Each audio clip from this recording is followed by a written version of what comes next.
Baik, kita mulai teman-teman sekalian. Assalamualaikum warahmatullahi wabarakatuh. Hamidan wa musallian, Allahumma sholli ala Muhammad wa ala ali Muhammad amma ba'du. Alhamdulillah kita bisa lanjutkan pertemuan kita untuk membahas tentang dunia public speaking. Ini pertemuan terakhir di bulan suci Ramadan. Mudah-mudahan semuanya sehat walafiat, semuanya diberi kesehatan, dan rupanya wabah pandemi COVID ini juga masih belum jelas selesainya.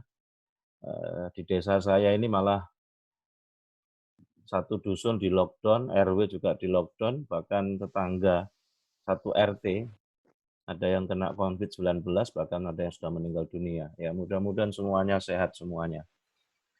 Teman-teman sekalian, di dalam dunia public speaking itu ada satu kalimat yang ini memudahkan bagi kita. Kita dengar, kita lupa. Ya, kita dengar, kita lupa, kita lihat, kita ingat, kita melakukan, kita paham. Maka kalau dalam dunia training, kita harus memahami ini. Jadi kita tidak hanya menyampaikan saja, tetapi kemudian kita juga memberikan slide, kemudian kita gerak, karena kita dengar, kita lupa. Kita lihat, kita ingat. Kita melakukan, kita paham. Jadi kalau kita hanya mendengar saja, itu 3 hari sudah lupa. Kalau kita hanya lihat saja, baca saja, makanya ketika kita membaca kan harus dengan melihat harus dikeraskan, agar daya ingatnya lebih. Jadi kalau kita dengar, kita akan lupa. Kalau kita lihat, kita ingat. Kalau kita melakukan, kita paham. Maka dalam dunia pelatihan, dalam dunia training, kalau kita ingin memahami sesuatu, maka tidak hanya dengar, tidak hanya lihat, maka kemudian amalkan, ajarkan pada orang lain. Karena dengan cara itu kita akan lebih memahaminya. Bahkan daya ingatnya jauh lebih panjang. Ini saya awali dengan saya buka dengan kalimat ini. Jadi kalau kita mau belajar apa saja, kalau hanya kita dengar saja kita lupa. Kalau hanya kita lihat saja, maka kita akan ingat. Ya. Kalau kita melakukan, maka kita akan paham. Jadi kita dengar, kita lupa, kita lihat, kita ingat, kita melakukan, kita paham.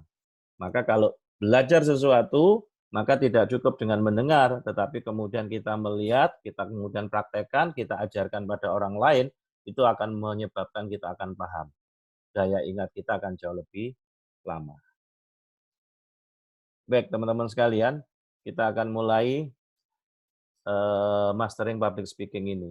Jadi kalau kita bicara tentang basic kompetensi ketika kita misalnya dalam berdakwah atau dalam berpidato, ini saya contohkan dalam dunia dakwah, maka ada 3 basic dasar yang harus kita miliki. Yang pertama, penguasaan sakofah Islam.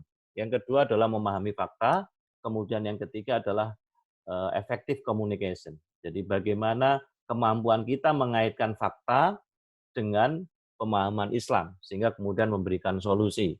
Maka ada butuh satu basic kompetensi, yaitu apa? Effective communication, kemampuan untuk berkomunikasi secara efektif. Jadi kita misalnya memahami tentang Islam, kemudian memahami fakta, ya, dikaitkan fakta ini dengan pemahaman Islam, sehingga kemudian kita mampu memberikan solusi. Maka disitulah pentingnya yang disebut dengan effective communication.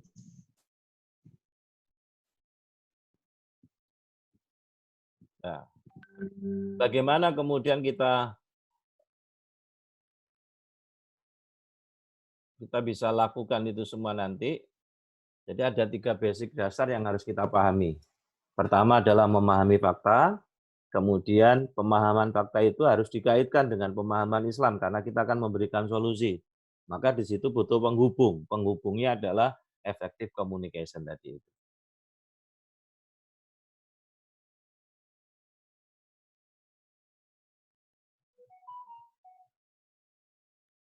Baik, kita lanjutkan. Bagaimana untuk menguasai sakofah Islam? Maka tidak bisa tidak adalah pertajam akidah. Nah, karena kalau kita akidah kita kuat, kita akan semangat belajar tentang ilmu-ilmu Islam. Yang kedua, kita butuh kuatkan komitmen. Jadi tidak hanya akidahnya diperkuat, tapi komitmen. Karena tanpa komitmen kita tidak akan semangat mempelajari Islam. Kemudian butuh proaktif dan inisiatif. Bagaimana penguasaan fakta? Maka banyak fakta itu akan banyak dikuasai, mau tidak mau kita harus banyak membaca berbagai literatur. Jadi dengan banyak membaca berbagai literatur, dengan banyak membaca itu pilihan kata kita jadi banyak, pengetahuan kita jadi luas.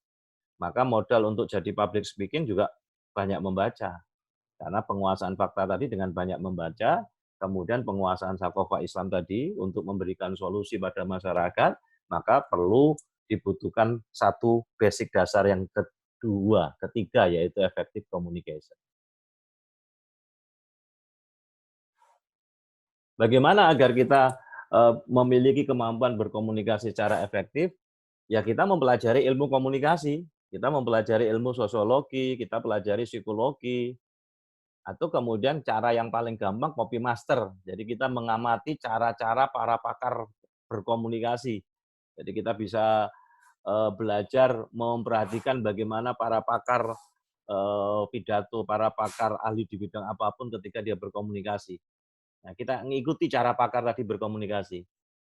Ya, dengan copy master, amati, tiru, modifikasi. Kemudian temanya juga harus kreatif, atraktif. Jadi menemukan ide tema dengan mengaitkan fakta dengan Sakofa tadi itu, kemudian bagaimana kita menyusun sistematika pembahasan. Jadi mempelajari teknik-teknik presentasi, alat bantu peraganya, ini adalah bagian dari agar komunikasi kita akan efektif ketika kita mau melakukan presentasi.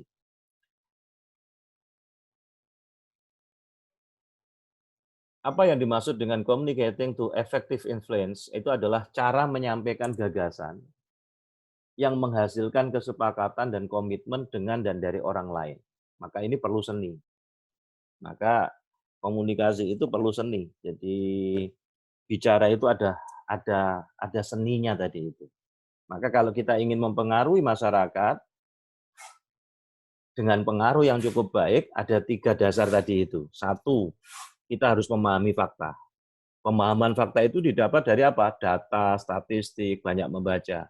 Kemudian dari fakta tadi itu, bagaimana sih kemudian Islam memberikan solusi? Bagaimana kemudian Islam menjawab?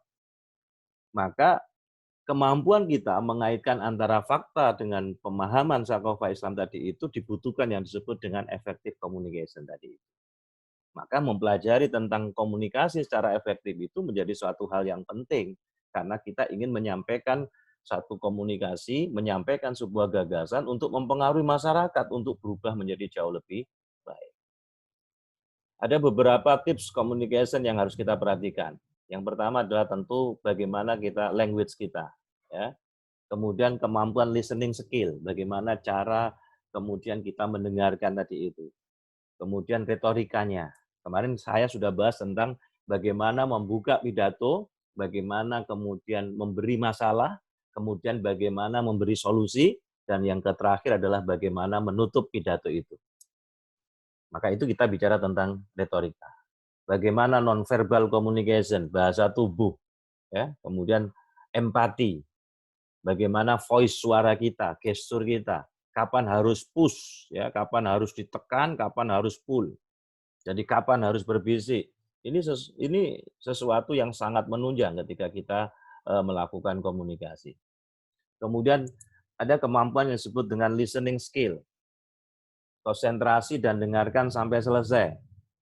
Jadi saya diajarin oleh mentor saya, kita tidak akan pernah menjadi pembicara yang hebat kalau kita tidak bisa menjadi pendengar yang hebat. Maka kemampuan listening skill jadi hal yang penting juga. Jadi konsentrasi, dengarkan sampai selesai. Kemudian catat jika perlu. Jadi kalau ketika ada orang bertanya, kita konsentrasi, dengarkan sampai selesai, kemudian dicatat jika perlu, kemudian dengarkan dengan penuh empati. Jadi dengan penuh empati itu sambil kemudian menganggukkan kepala, oh gitu ya. Jadi bukan ada bertanya, terus kemudian kita ngomong sendiri atau kita urak-urak kuping, ya. Nah, jadi dengarkan dengan penuh empati. Kemudian tangkap kata kuncinya. Apa kata kuncinya yang ditanyakan? Kemudian perhatikan juga non-verbal communication-nya. Kemudian diulang maksud pertanyaannya jika perlu. Kadang-kadang kalau tidak diulang, persepsi kita belum tentu sama dengan persepsi audien tadi yang bertanya. Kemudian jangan segan untuk minta klarifikasi jika maksud pertanyaannya kurang dimengerti. Ini kemampuan listening skill yang harus dimiliki sebagai seorang pembicara. Apa sih yang disebut dengan empati? Empati itu adalah satu perasaan yang dapat mendekatkan kita sehingga dapat memahami, memperhitungkan cara pandang orang lain pada saat kita berkomunikasi dengan mereka. Jadi kita memposisikan seperti audien. Jadi kalau aku sebagai audien, kira-kira aku ngomong kayak gini itu paham atau tidak, itu namanya empati. Kalau aku ngomong tentang kayak gini itu audiens saya itu kira-kira paham apa tidak. Jadi kita memposisikan jadi satu perasaan yang dapat mendekatkan kita sehingga dapat memahami dan memperhitungkan cara pandang orang lain pada saat kita berkomunikasi dengan mereka. Jadi kita harus bisa memposisikan kalau aku sebagai dia, kira-kira kalau aku nyampaikan materi kayak gini, gayanya kayak gini, kira-kira paham atau tidak. Ya, itu namanya empati. Jadi bukan bukan kemudian wis pokok aku ngomong, saya sampaikan saja, mbok bahasane paham atau tidak, tidak gitu. Karena kita dalam berkomunikasi menyampaikan materi itu dalam rangka untuk influence, untuk mempengaruhi, untuk merubah mereka menjadi jauh lebih baik. Maka perlu di dalam menyampaikan pidato atau presentasi perlu kita memahami empati tadi itu. Jadi saya definisikan empati itu satu perasaan yang dapat mendekatkan kita sehingga kemudian kita dapat memahami, memperhitungkan cara pandang orang lain pada saat kita berkomunikasi dengan mereka.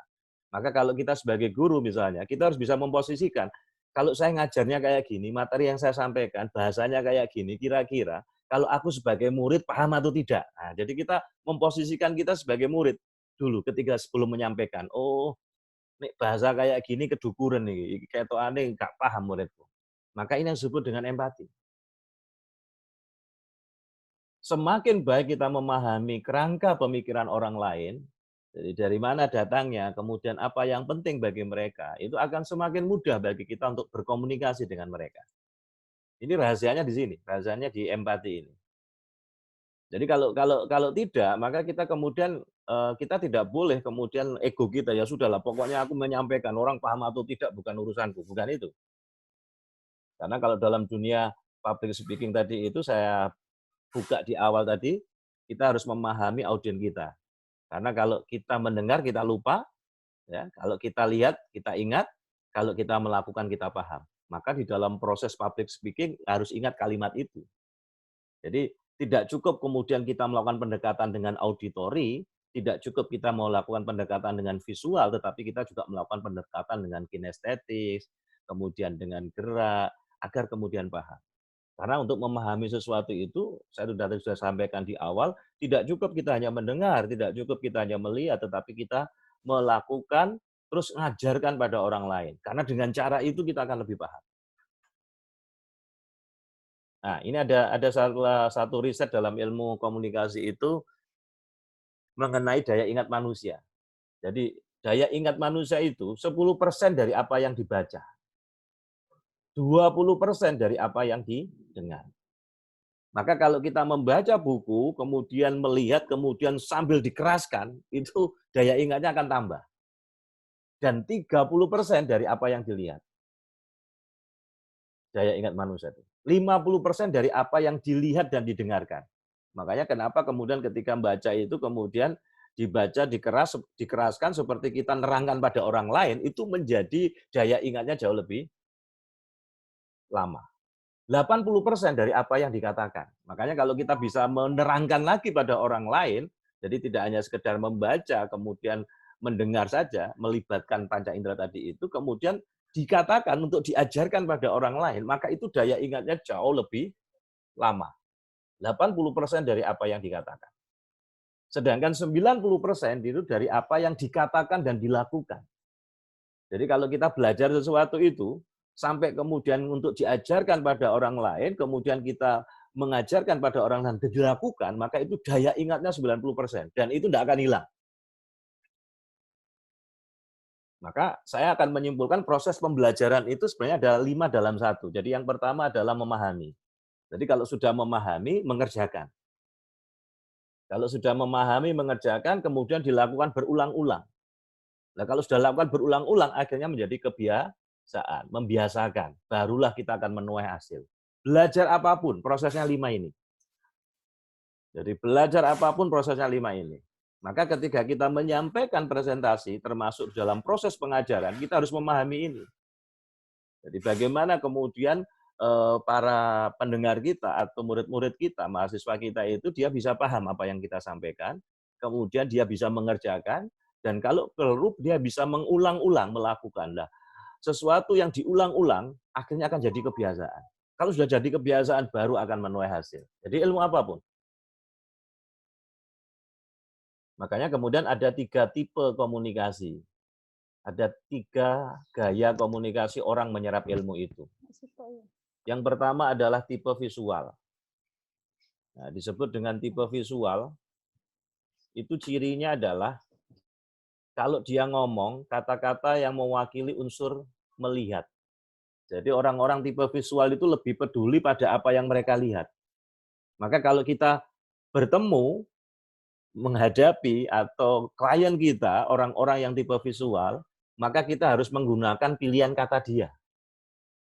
Karena orang-orang visual itu lebih peduli pada apa yang mereka lihat. Nanti saya sebutkan ciri-cirinya. Kalau orang auditori lebih peduli pada apa yang mereka dengar. Kalau orang kinestetis lebih peduli pada apa yang mereka rasakan.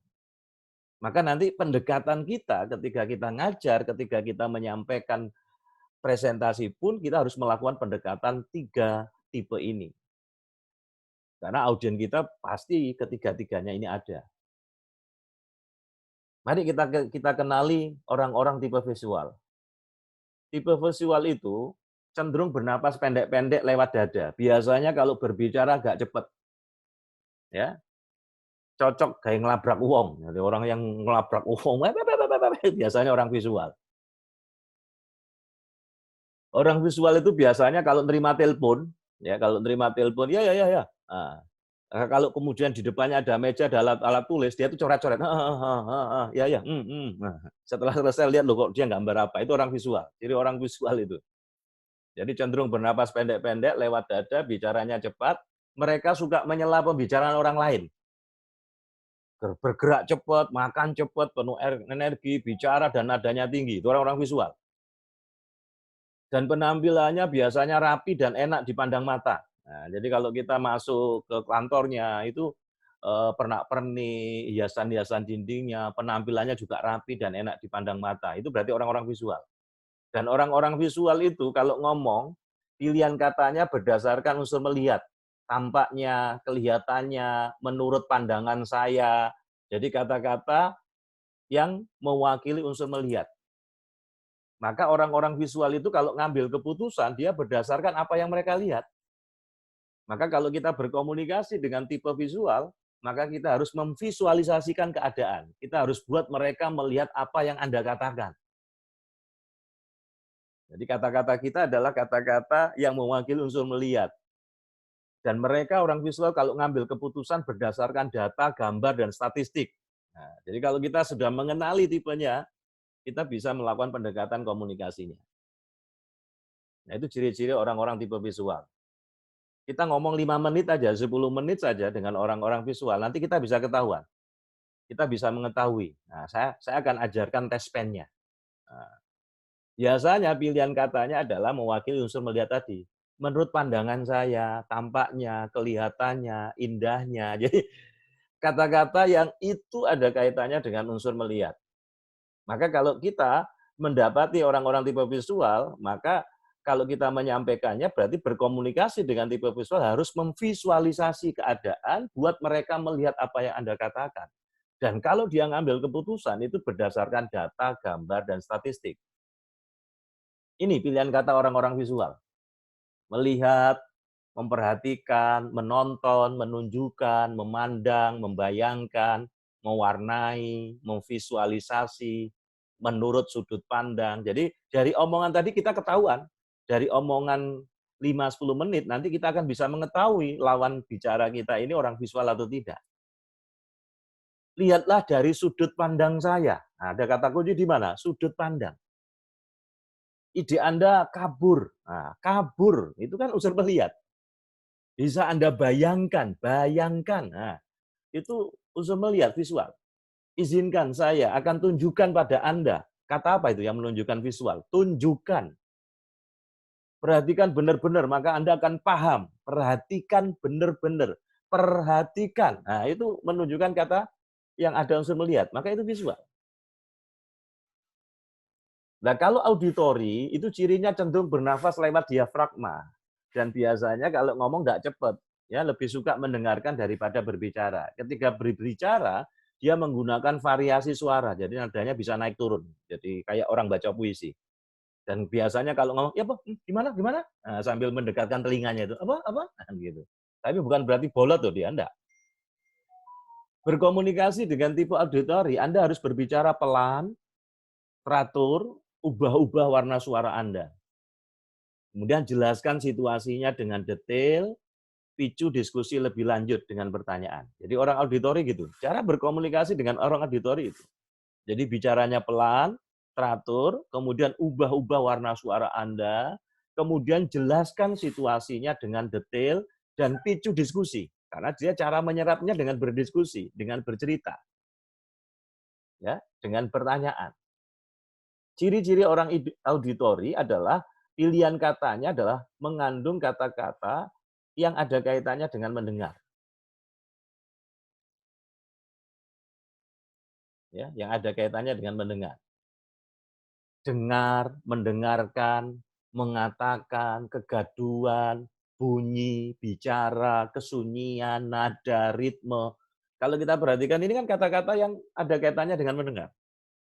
Kedengarannya kamu akrab ya. Nah, kata kuncinya di mana? Kedengarannya. Kedengarannya itu ide yang bagus. Kalau yang visual tadi apa? Ide Anda kabur. Ide Anda jelas, gamblang. Nah, ini kedengarannya itu ide yang bagus. Kedengarannya. Dengarkan, saya punya ide bagus. Kata kuncinya apa? Dengarkan. Berarti dia auditori. Ada yang ingin saya katakan. Katakan. Itu auditori. Mari kita bicarakan tentang pekerjaan baru Anda. Bicarakan. Maka kalau kita ketemu dengan orang-orang yang tipe auditori, maka kita harus tadi itu, bicara yang pelan, detail, kemudian orang auditori itu kalau ngambil keputusan berdasarkan referensi. Jadi kalau visual tadi berdasarkan apa? Data, gambar, dan statistik. Kalau orang auditori berdasarkan referensi. Kalau ada orang berpengaruh, tokoh berpengaruh, gurunya sudah ikut, dia akan ikut. Kalau ada teman sahabatnya ikut, maka dia akan ikut. Karena apa? Dia akan ngambil keputusan berdasarkan referensi. Nah, tipe yang ketiga, ada anak kita, atau anak atau pelajar, atau audien kita, itu ada yang tipe kinestetis. Tipe kinestetis ini tidak banyak ngomong, dia cenderung bernapas dalam dan tenang. Lebih mengutamakan perasaan. Nanti kita akan mendapati audien kita ketika kita ngajar itu. Maka pendekatannya nanti harus visual, auditori, dan kinestetis. Jadi kalau orang kinestetis itu lebih mengutamakan perasaan. Keputusan yang diambil banyak didasari oleh perasaan dan emosi. Tidak banyak ngomong dia. Kalau ngomong itu saya rasa, saya kira, kata-kata yang mewakili unsur perasaan atau kata-kata yang mewakili unsur gerak. Maka kalau kita berkomunikasi dengan tipe kinestetis ini, maka kita harus bisa membuat mereka merasakan apa yang Anda katakan. Jadi kalau misalnya kalau kita pendekatannya ketiga-tiganya, ketika kita memberikan pelatihan atau menyampaikan presentasi, kita akan menyampaikan, coba Anda bayangkan, Anda rasakan, dan Anda dengar suara dari ibu Anda. Itu ketiga-tiganya kena itu. Kalau kita hanya coba Anda bayangkan, yang auditori bingung, bayangkan apa? Apalagi yang kinestetis, dia nggak bisa bayangkan. Tapi kalau Anda mengatakan, coba Anda bayangkan, Anda rasakan, dan Anda mulai dengar suara-suara. Nah, Anda sudah melibatkan visual, auditori, kinestetis. Nah, ciri-ciri orang kinestetis itu pilihan kata orang-orang kinestetis itu adalah kata-kata yang mewakili unsur rasa atau gerak. Merasa, emosi, kemudian tenang, frustasi, tertekan, malu, gugup, kesepian, santai, stres. Ini kata-kata yang mewakili unsur rasa. Ide Anda benar-benar menyentuh perasaan. Kata kuncinya di mana kalau dia kinestetis? Perasaan tadi, menyentuh perasaan. Bisakah Anda merasakan yang saya rasakan? Nah, ini berarti orang kinestetis. Saya setuju, Anda sangat emosional. Ada kata emosional. Saya tidak suka berada di bawah tekanan. Nah, tekanan. Di sini dingin, apa Anda merasakan? Maka kalau kita sudah dapatkan pilihan kata dia adalah kata-kata yang mewakili unsur rasa atau gerak, maka adalah dia tipe kinestetis. Kalau tipe kinestetis, tipe perasaan, maka cara berkomunikasinya adalah apa? Buat apa yang kita katakan itu dia bisa merasakan. Maka kenapa kemudian pendekatannya adalah pendekatan apa? Visual, auditori, dan kinestetis. Baik, sampai di sini dulu teman-teman sekalian. Kita ada waktu kurang 10 menit untuk break di sesi yang kedua. Karena sudah diingatkan oleh Zoom-nya. Jadi, kalau kita lihat pendekatannya berarti setiap manusia itu mesti ada yang dominan salah satu. Mungkin dominan di visual, mungkin dominan di auditori, mungkin dominan di kinestetis. Tadi masing-masing sudah saya kasih contoh ciri-cirinya. Sehingga bagaimana ketika kita melakukan pendekatan, maka kita akan melakukan pendekatan dengan cara menyampaikan gaya komunikasi dengan pendekatan visual, auditori, dan kinestetis tadi. Oke, silakan kalau ada yang didiskusikan. Nah, ini sebagai pengantar diskusinya. Jadi, ternyata ada seninya gitu. Nah, ketika kita memahami tadi, Anda sudah saya kasih tahu ciri-cirinya. Dari apa? 5 menit omongan saja kita akan tahu apakah dia orang visual, auditori, atau kinestetis. Karena masing-masing pilihan katanya beda. Kalau orang visual tadi pilihan katanya adalah kata-kata yang mengandung unsur apa? Melihat.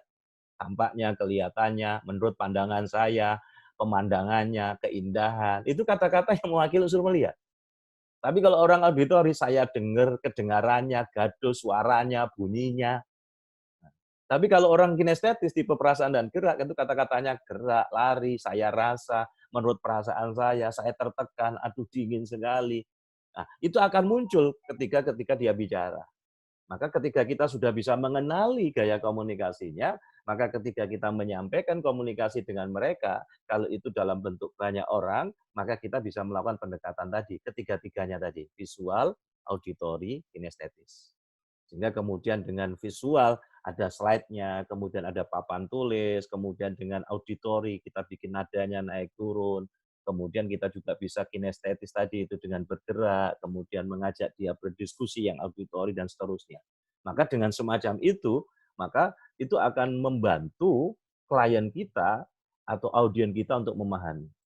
Karena kalau dalam dunia training tadi itu saya katakan, kalau kita dengar kita lupa, kalau kita lihat kita ingat, kalau kita melakukan kita paham. Maka dengan kata lain, kita harus menyampaikan pendekatan dengan visual, auditori, dan kinestetis. Sebab kalau orang itu hanya dengar saja pasti lupa, kalau orang hanya lihat saja, ya dia ingat juga, tetapi akan lebih paham. Jadi kata kuncinya tadi, kita dengar kita lupa, kita lihat kita ingat, kalau kita lakukan maka kita paham. Maka pendekatannya dalam dunia training atau pelatihan, pendekatannya adalah ketiga-tiganya. Tidak hanya kemudian diajak mendengar, tidak hanya kemudian melihat, tetapi harus melakukan, mengajarkan pada orang lain agar bisa paham. Dan proses belajar tadi itu ya, saya sampaikan tadi itu. Pertama memahami, kemudian melakukan, terus kemudian berulang-ulang, melakukan berulang-ulang, kemudian yang keempat membiasakan, nah, dan setelah biasa ajarkan pada orang lain, baru dia akan menuai hasil. Baik, teman-teman sekalian, silakan kalau ada yang bertanya bisa di mood-nya bisa dilepas.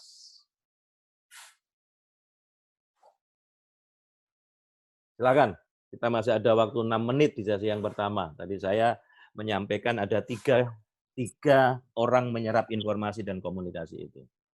Monggo, kalau ada yang bertanya dibuka saja, silangnya dilepas. Yang di mood itu.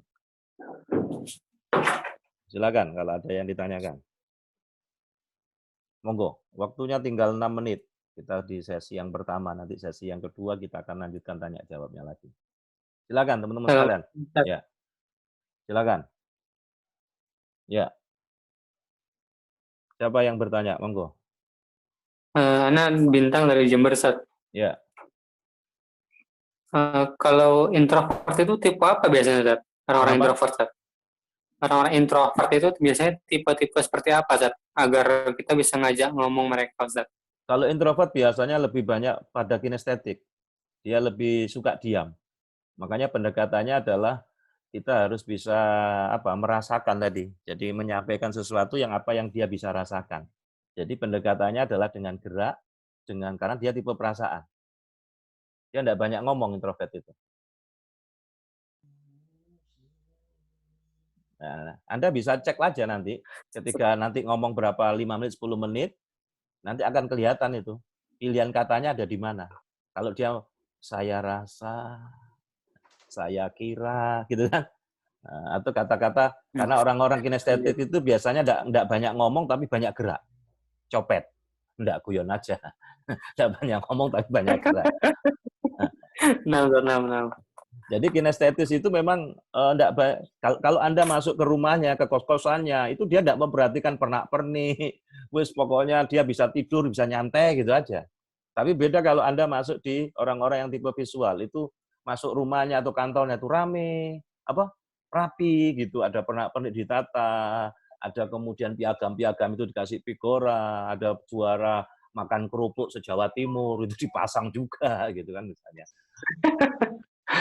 Kalau Anda masuk di orang-orang auditori, itu dari rumahnya, masuk ke rumahnya atau kantornya itu akan kelihatan juga apa, dia suka audio itu. Begitu masuk itu terdengar musik, lantunan, atau dia memelihara burung itu, burung yang bunyi-bunyian itu.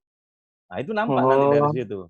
Makanya pendekatan-pendekatan ini bisa dilakukan untuk marketing juga, selain juga bisa digunakan untuk dalam dunia komunikasi. Ini dulu saya ajarkan pada teman-teman polisi juga, kalau saya ngajar polisi angkatan, karena dia akan melakukan pendekatan, ada yang intel dan macam-macam itu.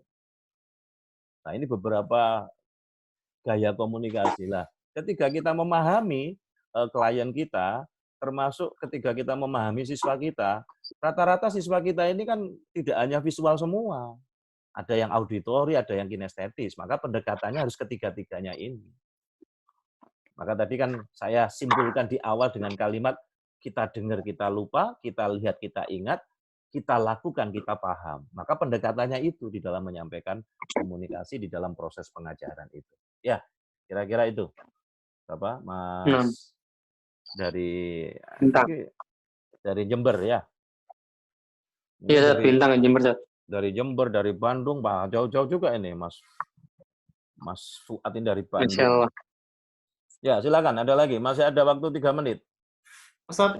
Ya. Tadi terkait Mas Bintang tadi ya. Karena dia ada bahas masalah introvert. Nah, introvert itu apakah sebuah sifat yang membahayakan buat diri seseorang? Maksudnya dia kan tertutup gitu ya. Itu gimana Ustaz? Enggak, masing-masing itu sebenarnya bukan kelemahan, tapi dilihat sisi positifnya.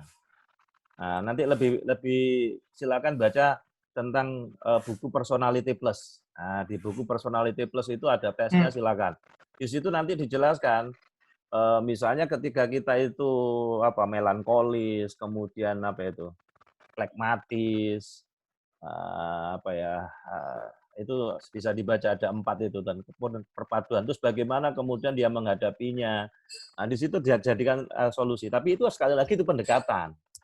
Jadi sebenarnya Allah menciptakan kita itu punya kekhasan masing-masing. Makanya kemudian termasuk di dalam menyerap informasi dan komunikasi. Kita bisa simpulkan 3 tadi itu.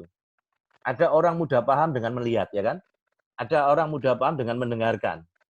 Kalau melihat saja, kalau nggak diterangkan, nggak dijelaskan, dia nggak paham. Biasanya kalau dia punya buku, dia itu bilang, iki buku iki wocon, terangno. Nah, itu biasanya auditori. Nah, tapi kalau kinestetis, dia itu langsung. Jadi misalnya kalau saya contohkan paling gampang gini, ketika kita beli alat elektronik, itu kalau orang visual, maka dia baca buku petunjuknya dulu. Ya, buku petunjuknya, gambarnya kayak apa, dibaca. Itu yang visual. Ya, gambar aja. Kalau yang auditori, dia enggak mau baca, suruh baca temen nih, terang no, apa, jelas no. Nah, jadi ketika diterangkan baru ngerti. Tapi yang kalau kinestetis dicoba dulu. Pasang-pasang, akhirnya kesetrum, ceret gitu. Itu bedanya. Jadi ternyata masing-masing orang itu ketika menyerap komunikasi atau informasi, ada 3 pendekatan ini. Makanya kenapa ketika kita menyampaikan komunikasi, kita harus setidaknya memang kita bisa jadi dominan di salah satu, tapi kita sudah tahu tadi ilmunya, maka kita melakukan pendekatan dengan cara apa? Ketiga-tiganya tadi, visual, auditori, dan kinestetis. Oke? Jadi ini sebenarnya bukanlah bukanlah kekurangan sebenarnya, tapi kalau kita mengetahui, jadikan itu sebagai kelebihan. Sehingga kemudian kita bisa menyesuaikan. Kalau kita sebagai komunikator, maka kita bisa menyesuaikan. Tadi kan ciri-cirinya sudah saya ajarkan. Nah, sehingga kita menyesuaikan enak. Dan ini dipakai juga dalam dunia marketing ini. Saya ngajarinya nanti ilmunya nanti muncul sales magic ini namanya. Jadi sales magic itu dia harus mengenali kliennya dengan